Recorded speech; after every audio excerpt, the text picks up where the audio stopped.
আমি মন্দিৰৰ ভিতৰত যাই আছোঁ। জোতা খুলিব লাগে, জোতা খুলি লৈছোঁ। জোতা খুলি মন্দিৰৰ ভিতৰত অকণমান সোমাবলৈ চেষ্টা কৰিছোঁ।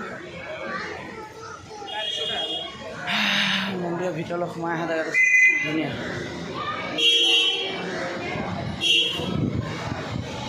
মন্দিৰৰ ভিতৰলৈ সোমাই আহি আছোঁ।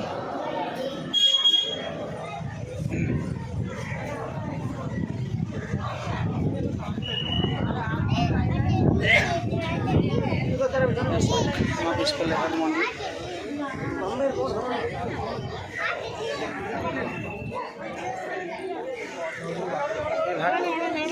পিছফালে আছে মন্দিৰ, বহুত ওখ মন্দিৰ। শিৱ বাবাৰ মূৰ্তি বনোৱা আছে।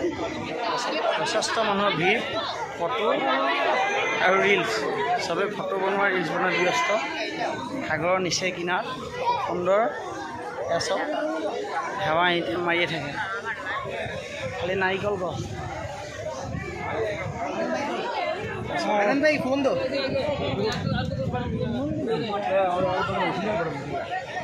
ফটো মাত ব্যস্ত। খালি ইয়াত এতিয়ালৈকে আমি অসমীয়া পোৱা নাই, দুই এজন পাইছোঁ অসমীয়া মানুহ।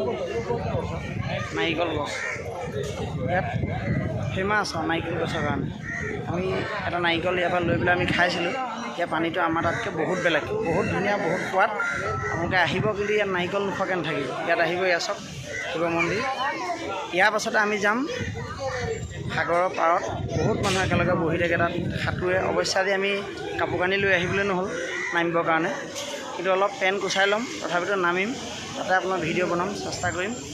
মোৰ ভিডিঅ'টো চাব, লাইক কমেণ্ট শ্বেয়াৰ কৰিব, লগতে মোৰ চেনেলটো ছাবস্ক্ৰাইব কৰি দিব। ধন্যবাদ।